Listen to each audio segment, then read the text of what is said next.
আসসালামু আলাইকুম রহমতুল্লাহ। স্বপ্ন এটা শুধু ঘুমের মধ্যে দেখা যায় না, এটা অনেক সময় একটি ইশারা, একটি বার্তা। বিশেষ করে কিছু স্বপ্ন সফলতা, উন্নতি এবং আল্লাহর পক্ষ থেকে আশীর্বাদ আসার পূর্বাভাস নিয়ে আসে।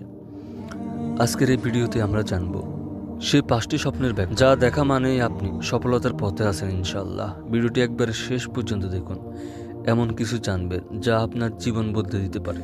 ইসলামের স্বপ্নকে 3 ভাগে ভাগ করা হয়েছে: রুহানি স্বপ্ন বা সত্য স্বপ্ন, আল্লাহর পক্ষ থেকে আসে, যা ভবিষ্যতের কোনো ঘটনাকে ইঙ্গিত দেয়; নফসের স্বপ্ন, আমাদের চিন্তা ভাবনার প্রতিফলন; শয়তানি স্বপ্ন, ভয়ভীতিকর স্বপ্ন, যা বিভ্রান্ত করতে আসে।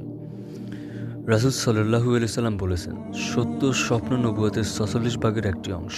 সুতরাং রুহানি স্বপ্নকে হালকাভাবে নেওয়া যাবে না। বিশেষ করে এমন কিছু স্বপ্ন আছে যেগুলো সফলতা, রিজিক, সম্মান ও আল্লাহর রহমতের ইশারা দেয়।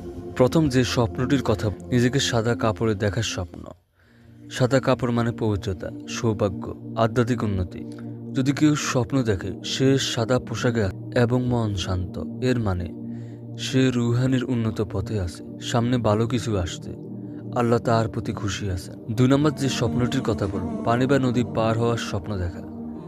এই স্বপ্ন যদি কেউ দেখে সে পরিষ্কার পানি পার হচ্ছে বা পরিষ্কার নদীর পানি পার হচ্ছে, এর মানে হচ্ছে সে জীবনের এক পরীক্ষার ধাপ পার করে যাচ্ছে, সামনে সফলতা ও প্রশান্তির সময় আসছে, আল্লাহ তাকে কঠিন অবস্থা থেকে মুক্ত করবেন।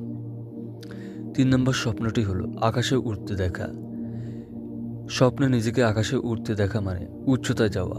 এর ব্যাখ্যা, কর্মক্ষেত্রে উন্নতি হবে, ব্যবসায় সফলতা পাবেন, সমাজে মর্যাদা বৃদ্ধি পাবে। ইবনে সিরিন রাহমাতুল্লাহ আলাইহি বলেন, আকাশে উড়া মানে সম্মান ও উচ্চতা লাভ করা। 4 নম্বর স্বপ্নটি হলো কাবা শরীফ দেখা বা সেখানে নামাজ আদায় করতে দেখা। এই স্বপ্ন অনেক মহৎ। এটি বোঝায় আল্লাহ আপনার ইবাদত কবুল করছেন, আপনার প্রতি বিশেষ রহমত বর্ষিত হচ্ছে, সামনে বড় সাফল্য, হজ বা ওমরা করার সৌভাগ্য হতে চলেছে আপনার। এই স্বপ্নের পর নিয়মিত ইবাদতের দিকে মনোযোগ বাড়াতে হবে আপনার। 5 নম্বর এবং সর্বশেষ যে স্বপ্নটির কথা বলবো সেটি হলো সবুজ বাগান বা ফলমূলে ভরা স্থান দেখা। সবুজ মানে বরকত, ফলমূল মানে অর্জন। এই স্বপ্ন বোঝায় আপনি আপনার কষ্টের ফল পেতে যাচ্ছেন, আয় বৃদ্ধি হবে আপনার, পারিবারিক শান্তি ও দাম্পত্য জীবনে আপনার সুখ আসবে। স্বপ্নে ফল মানে জীবনের ফসল, আপনি যা বুনেছেন তার ফলাফল আসছে। এই স্বপ্নগুলো দেখার পর আপনি কি করবেন? আল্লাহর শুকর আদায় করবেন, 2 রাকাত নফল নামাজ আদায় করুন, সদকা দিন যতটুকু পারেন। স্বপ্ন কাউকে বলার সময় জ্ঞানী ও আমানতদার কাউকে বলবেন, যে কাউকে বলে দিবেন না।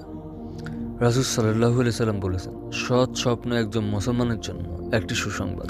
প্রিয় দর্শক, স্বপ্ন শুধু কল্পনা নয়, সঠিক ব্যাখ্যা ও আত্মবিশ্বাসের সাথে এগিয়ে গেলে এই স্বপ্নগুলো আমাদের জীবনের দিক নির্ধারণ করে দিতে পারে। এই কথার মানে হচ্ছে, আপনি যদি স্বপ্ন খারাপ কাউকে বলেন এবং সে যদি খারাপ ব্যাখ্যা দেয়, তাহলে আপনি কখনো সুফল পাবেন না স্বপ্নে।